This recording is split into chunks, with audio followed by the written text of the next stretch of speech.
নমস্কার। শিক্ষক নিয়োগ এবং প্রাথমিক শিক্ষা ব্যবস্থার এক অত্যন্ত গুরুত্বপূর্ণ মোড় নিয়ে আজ আমরা আলোচনা করব। বিশেষ করে যারা ইনসার্ভিস শিক্ষক বা যারা নতুন নিয়োগের আশায় আছেন তাদের জন্য আজকের খবরটি অত্যন্ত জরুরি। সুপ্রিম কোর্টে সম্প্রতি একটি অত্যন্ত গুরুত্বপূর্ণ রিভিউ পিটিশনের শুনানি সম্পন্ন হল। এই শুনানিতে মাননীয় বিচারপতি দীপঙ্কর দত্ত এবং বিচারপতিদের বেঞ্চের পর্যবেক্ষণ থেকে এটা স্পষ্ট যে আদালত শিক্ষার মানোন্নয়নে কোনো আপোষ করতে রাজি নয়। শুনানির পুরো সময় জুড়ে আদালত মূলত আরটিই অ্যাক্টের সেকশন 23(2) উপর বিশেষ জোর দিয়েছে। সহজ ভাষায় বলতে গেলে আদালত এটা বোঝাতে চাইছে যে শিক্ষক হতে গেলে টেট বা টিচার এলিজিবিলিটি টেস্ট পাশ করাটা কেবল একটি পরীক্ষা নয়, এটি একটি মিনিমাম কোয়ালিফিকেশন বা ন্যূনতম যোগ্যতা। যারা দীর্ঘদিন ধরে শিক্ষকতা করছেন কিন্তু যাদের টেট সার্টিফিকেট নেই, তাদের ভবিষ্যৎ এখন আদালতের এই চূড়ান্ত রায়ের ওপর ঝুলে রয়েছে।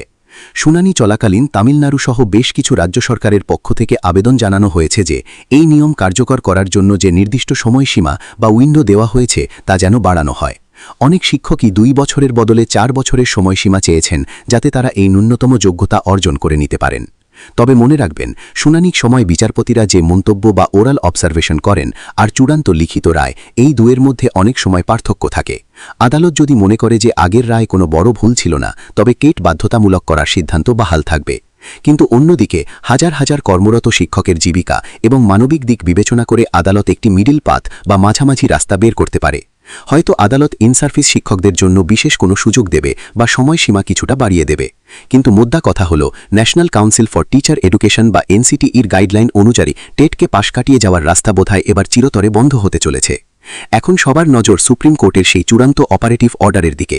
আদালত সেখানে কি ভাষা ব্যবহার করে, কত বছরের রিল্যাক্সেশন দেয় এবং পুরনো নিয়োগগুলোকে কতটা সুরক্ষা দেয়, সেটাই এখন দেখার।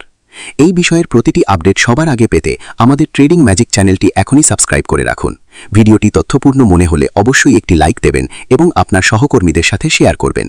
আপনাদের কোনো প্রশ্ন থাকলে নিচে কমেন্ট বক্সে আমাদের জানান। সঙ্গে থাকুন, সচেতন থাকুন। ধন্যবাদ।